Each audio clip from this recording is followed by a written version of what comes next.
Nih kalau di Tuh, kalau sama sama jari jari jempol juga ya, aja masih besar masih besar jempol ya. jempol. Tapi jangan salah.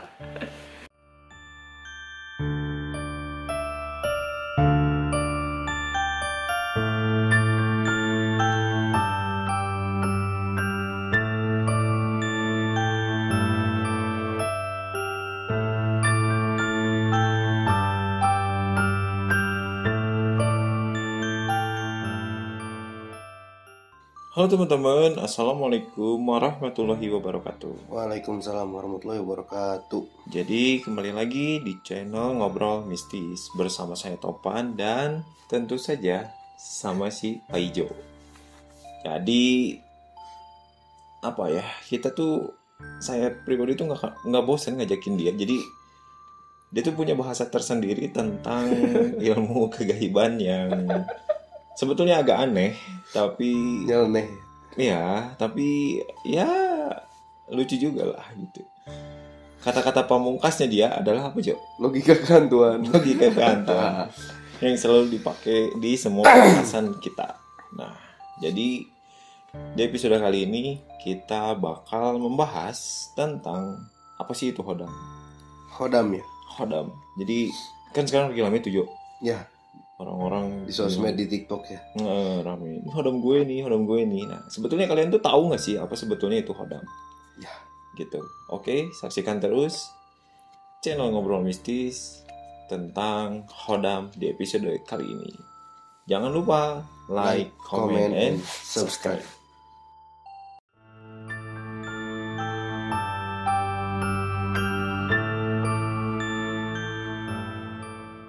Nah, oke teman-teman, jadi kita mulai membahas tentang apa sih itu hodam. Hodam. Nah, coba kamu jelasin, Jo. Menurut sumber yang ada, Menurut sumber yang ada ya. hodam di, itu apa? Coba di YouTube ya, atau enggak di Google lah ya. cari di Google tentang hodam itu apa. Hodam. Oke, apa itu hodam dan ciri-ciri pemiliknya? Simak penjelasannya di sini. Nah, dari sini kita pasti langsung generalnya ke gaib dan makhluk halus ya. Untuk spesifikasinya, hodam adalah makhluk halus atau jin yang mendampingi manusia gitu. Tapi di sini juga disebutkan ada yang aktif dan tidak aktif gitu. Dan wujudnya juga bermacam-macam sesuai dengan ilmu yang diperdalam oleh manusia tersebut gitu.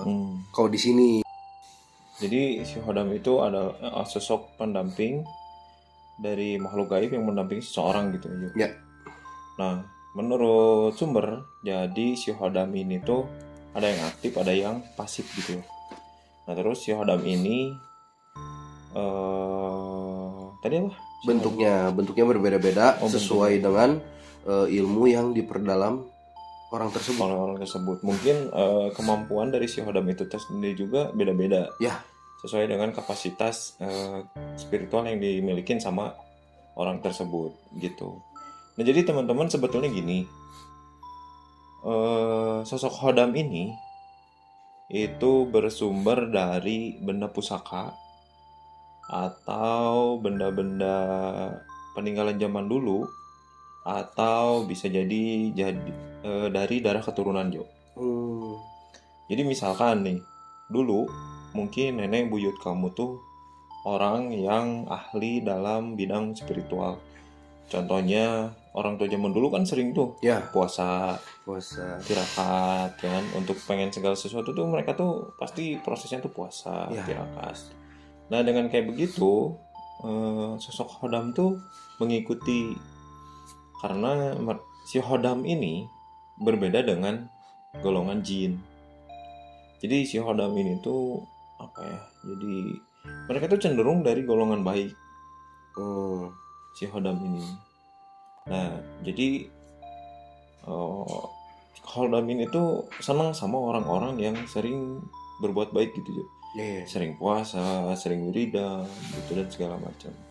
Nah, tadi dari sumber yang tadi dijelaskan kan bahwa hodam ini mempunyai bentuk atau mungkin lebih tepatnya ke level yang berbeda-beda sesuai dengan kemampuan orang tersebut. Nah, karena kan gini, seseorang yang sering melakukan tirakat puasa, tidak akan sama level kespiritualannya, ilmunya dengan orang yang ibaratnya bulang betong gitu ya. Ya. Cuma ngandelin turunan aja bisa jadi ya. Pasti akan berbeda. Nah, jadi teman-teman begitu. Jadi seseorang yang sering melakukan puasa, tirakat, apa dan segala macam pasti tingkat atau pemilik dari hodam itu pun beda-beda. Ya. Karena semakin sering dan semakin lama melakukan puasa, tirakat, jadi si hodamnya tuh makin tinggi levelannya gitu. Nah, si hodam ini itu tuh mungkin ada yang bisa ibaratnya kalau zaman sekarang tuh kayak di mahar gitu aja. Di mahar ya bisa jadi, tapi kan maharnya tetap sama puasa ya. Sama puasa tetap, tapi ada beberapa juga yang pakai kalau zaman sekarang tuh uang. Contohnya kayak pemakaian susu dan lain-lain. Itu kan pasti di dalam barang itu kan ada hodamnya. Ada hodamnya juga. Gitu. Cuman apa ya namanya? Lebih ke cenderung pembelian mahar yang diwakilkan dari orang A ke orang B gitu. Ya. Dan sifatnya juga kalau menurut aku, kalau nggak salah, kalau untuk pembelian mahar seperti itu sifatnya nggak selalu nempel gitu. Karena tetap aja kan kayak saya pribadi sebenarnya nih teman-teman, saya memiliki beberapa barang pusaka yang memang diturunkan dari leluhur saya dulu Jo. Ya. Ada yang dari guru juga ya? Ada yang dari guru juga, ada yang ketika kalau misalkan saya lagi pergi ke satu tempat, ada hodam yang senang dengan saya, mereka tuh berbentuk benda kayak tasbih lah, kayak batu cincin lah, batu akik gitu. Itu bentuknya tuh macam-macam. Nah, jadi saya bakal tunjukin beberapa benda pusaka yang saya miliki sampai saat ini. Hodamnya pun tentu pasti ada. Cuman kita di episode kali ini tidak akan membahas tentang isinya, apa aja hodamnya yang ada di barang-barang kita. Kita hanya memperlihatkan kepada teman-teman bahwa salah satu dari barang-barang yang kita punya. Kamu dulu deh Jo. Kamu punya apa? Saya punya kayu ya. Ini kayu. Coba liatin Jo, biar jelas Jo. Tuh, kayu. Kalau dilihat sih kayak kayu biasa ya, kayak dari dahan pohon. Dahan pohon. Cuma ini dikasih oleh keluarga saya. Ya, leluhur keluarga saya. Ini tuh kayu dari selatan Garut. Dari pantai selatan Garut gitu. Kalau saya sih dikasih ini gitu. Nah, kalau gimana ya? Ada beberapa benda yang saya punya jauh dari zaman dulu sih sebetulnya. Jadi memang sih suka saya bawa kemana-mana kalau misalkan lagi ada keperluan. Tapi Jo, sebelum kepunyaan nih, emang kamu punya itu doang? Ada yang lain dikasih, ama juga dikasih. Terus ada yang dulu sempat sih saya dikasih, cuma saya kembaliin lagi. Ada yang dari A, ada yang dari keluarga saya. Ya karena mungkin saya belum sanggup ya.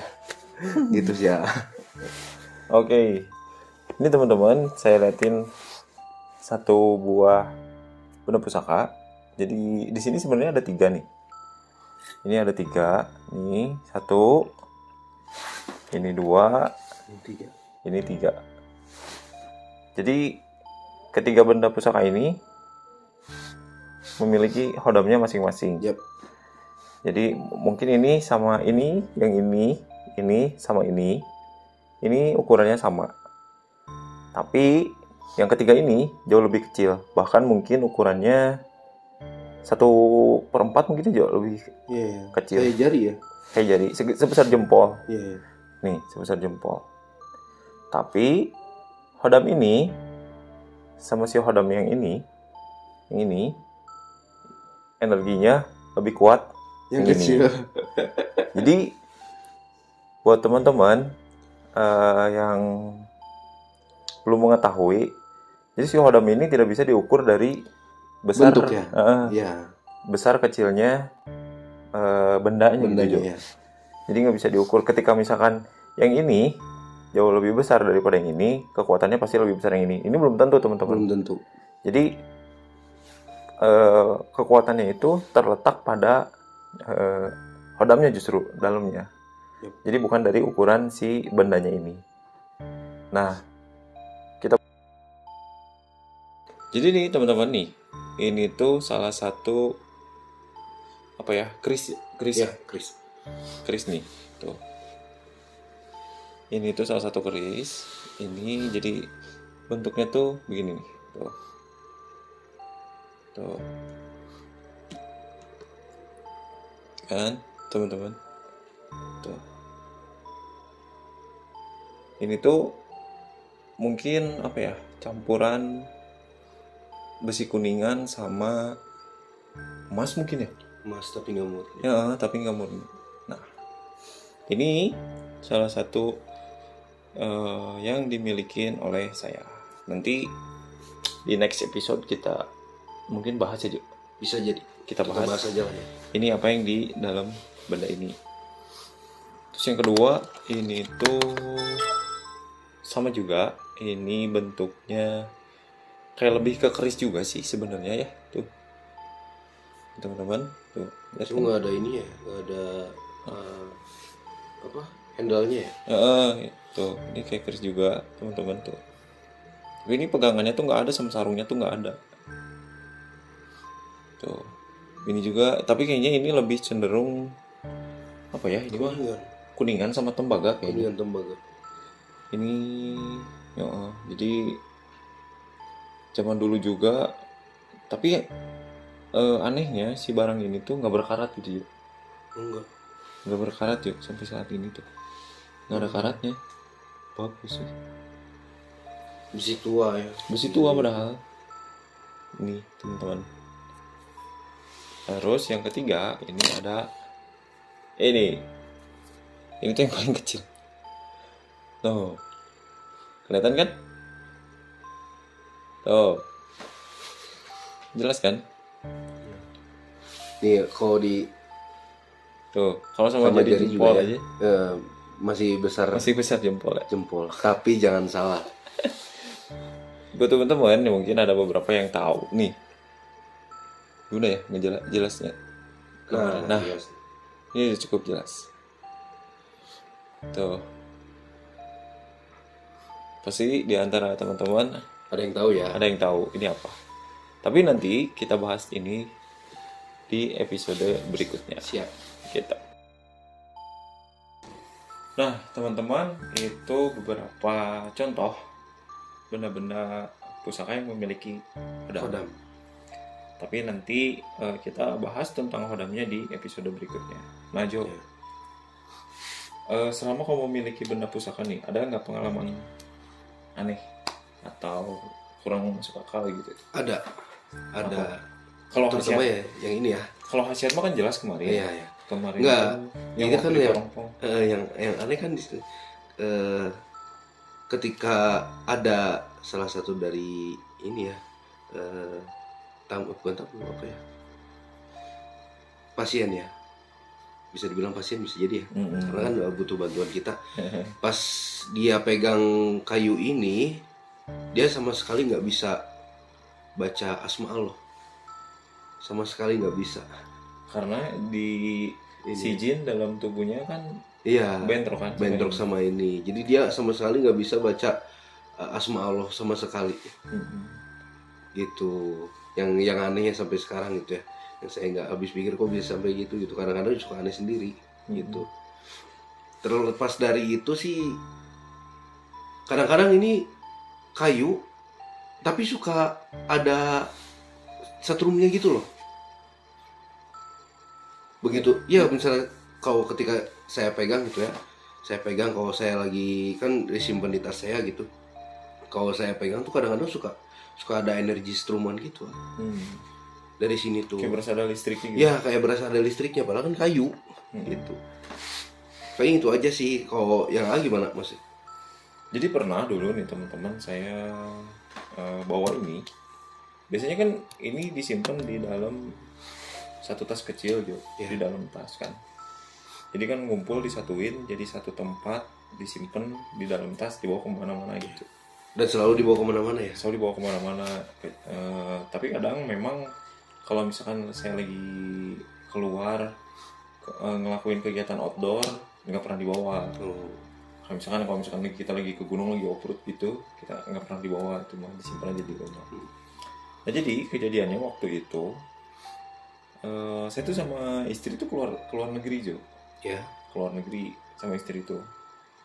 Nah waktu itu tuh nggak tahu kenapa, nggak tahu mereka memang pengen ikut gitu, nggak tahu saya sendiri lupa.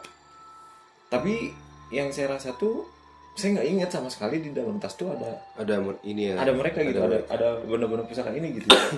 Saya tuh sama sekali lupa gitu.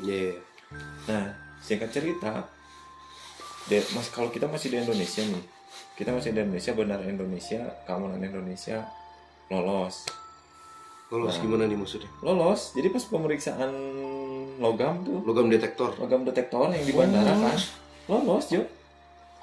Berarti kayak bukan logam ya? Kayak bukan logam kayaknya kedeteknya. Padahal kan ini jelas logam. Ini jelas logam loh, Ini jelas logam teman-teman. Bukan plastik loh sumpah nih. Kalau misalnya mau dicek. Ya suaranya nih. Nih coba kalau ke plastik Jo. Nih. Plastik ya, kok plastik beda nih kan suaranya nih. Misalnya plastiknya. Tuh. Beda kan? Beda. Ini serius, ini logam loh. Ini logam. Tuh, itu logam. Logam loh sumpah. Nah jadi begitu masuk kan pintu masuk tuh kan Jo. Kita kan pintu masuk penumpang gitu kan. Masuk ceritanya kan semua masuk tuh tas apa dan segala macam masuk ke X-ray kan pakai sinar. Pasti kedetek biasanya kalau ada logam. Seharusnya ini kedetek Jo. Ini tuh nggak kedetek sama sekali. Saya juga aneh gitu, entah mungkin ada kodamnya di dalam bendanya, entah kenapa, pokoknya lolos aja. Nah itu waktu saya itu setelah saya ada di luar negeri di hotel.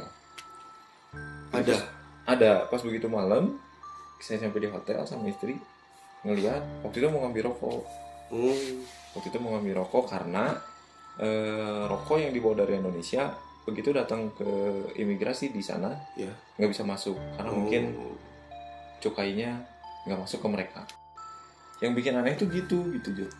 Si benda-benda ini tuh sama sekali nggak terdetek sama logam detektor. Nah bahkan istri saya aja waktu itu di tasnya sempat bawa garpu kecil, garpu traveler yang kecil. Bukan plastik tapi besi logam juga, besi garpu biasa. Garpu yang suka dipakai makan tapi ukurannya tuh lebih kecil dari yang biasa kita pakai. Itu tuh kedetek gitu sama mereka.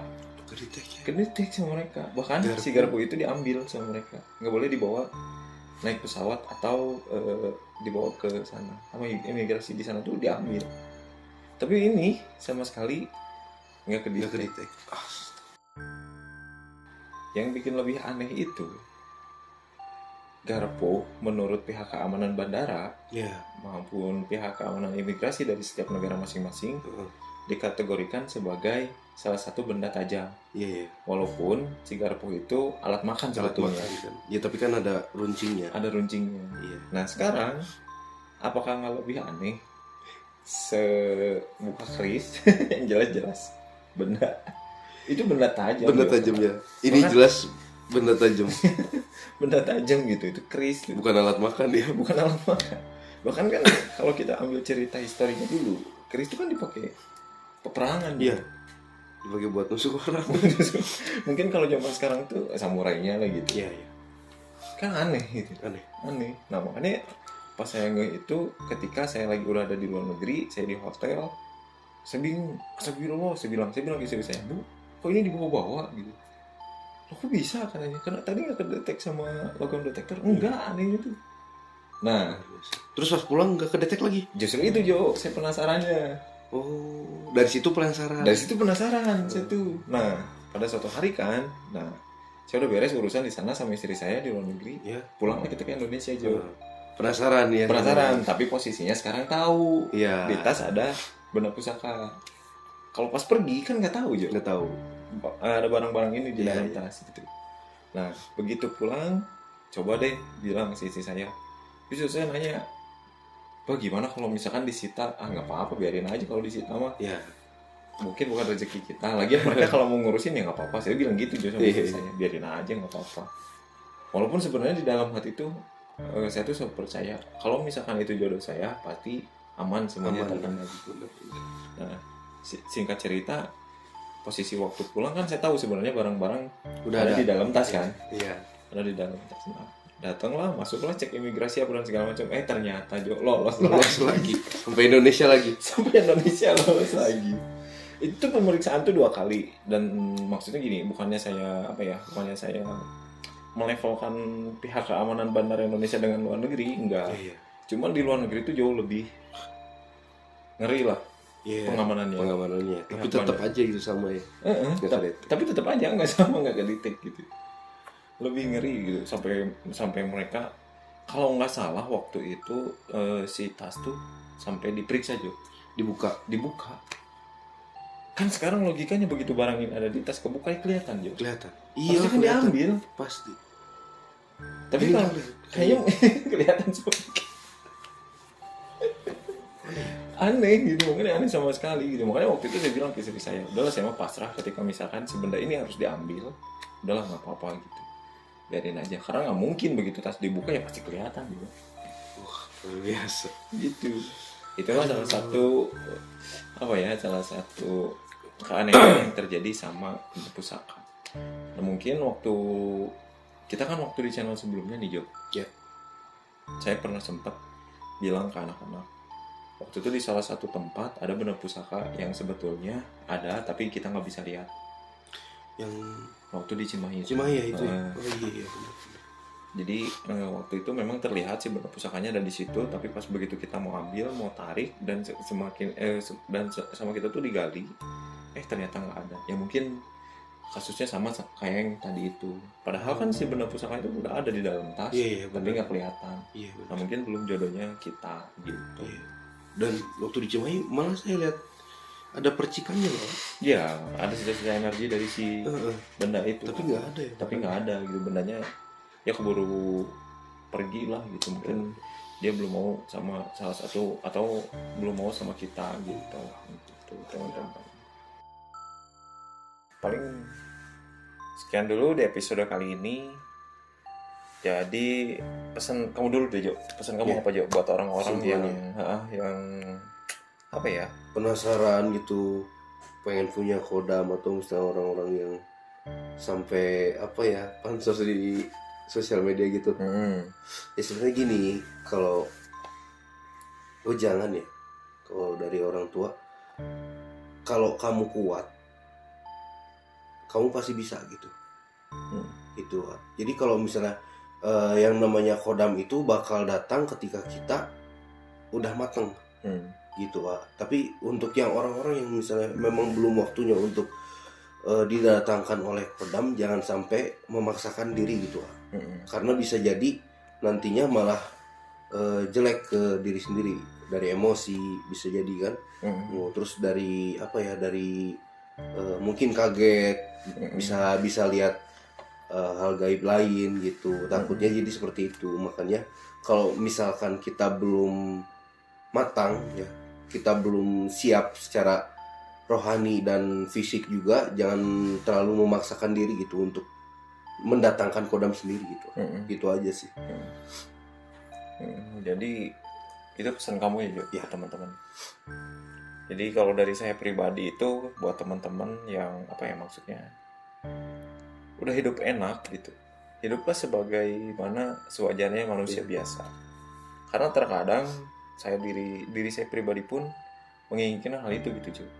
Kayak orang biasa ya. Kayak pengen gitu jadi orang hidup kayak orang biasa gitu Jo.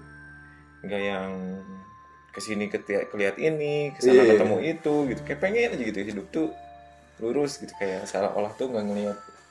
Tapi kan kalau orang-orang kayak saya, kayak kamu, kayak Acuy mungkin kan agak sedikit walaupun tenang-tenang tapi ngegebek mah ayah gitu, Ada. kaget mah ada gitu, tapi bisa menetralisir, bisa ngedefense dan bisa lari Iya. kalau misalkan itu benar-benar diperlukan gitu. Nah, jadi buat teman-teman yang udah gitu hidupnya enak apa dan segala macam, udahlah nggak usah macam-macam gitu. Iya. Nggak usah dianeh-aneh. Nggak usah dianeh-aneh lah gitu, udah hidup normal aja sewajarnya. Dan takutnya gila ya. Mending apa ya, maksudnya mending cari cita-cita, kejar cita-cita kalian setinggi-tingginya gitu, ibadah yang benar apa dan segala macam. Dan kalau seandainya udah jalannya dari Allah, ketika kita udah rajin ibadah, kita rajin puasa, kita rajin sedekah dan segala macamnya itu, ketika kita dapat bonus dari Allah ya itu mah bakal terjadi gitu. Kita nggak bisa memaksa-maksa bahwa Saya nggak mau ya. nggak mau apa dan segala macam, nggak bisa. Itu udah kehendak Allah. Udah kehendak Allah seperti itu gitu. Jadi lebih baik jalani hidup kalian sekarang yang menurut Allah tuh baik untuk diri kalian sendiri, dan belum tentu menurut kalian itu baik, menurut Allah itu baik Masih juga lebih. gitu. Jadi tinggal kalian tuh apa ya, lurus aja gitu maksudnya hidupnya. Yakin bahwa hidup yang sekarang tuh hidup yang diberi sama Allah tuh yang terbaik buat diri kalian sendiri Dan jadi aneh-aneh. dan buat kita sendiri. Nah terus dari segi spiritualnya juga, ketika kalian memaksakan untuk memiliki suatu hodam gitu, banyak kejadian kan, kayak waktu itu kan Kasihan aja banyak. banyak kan orang-orang yang ketemu sama kita yang akhirnya ya begitulah. Kalau mungkin bahasa sekarangnya sampai ODGJ gitu. Karena Gila, memang sampai gila gitu, sampai gangguan jiwa gitu, karena memang percaya nggak percaya, dan kalian bisa apa ya, maksudnya bisa cari beberapa sumber lain, karena memang di dunia spiritual tuh efeknya sangat-sangat berat ketika kalian tuh Betul. belum mempunyai tempat atau mempunyai keimanan yang luar biasa lah gitu teman-teman. Jadi udahlah, mending apa ya, normal hidup aja. normal aja lah gitu. Oke teman-teman, paling segitu dulu di episode kali ini. Saksikan terus channel Ngobrol Mistis di episode berikutnya dengan pembahasan dan narasumber yang jauh lebih menarik. Jangan lupa like, komen, dan subscribe. Bye-bye guys. Assalamualaikum.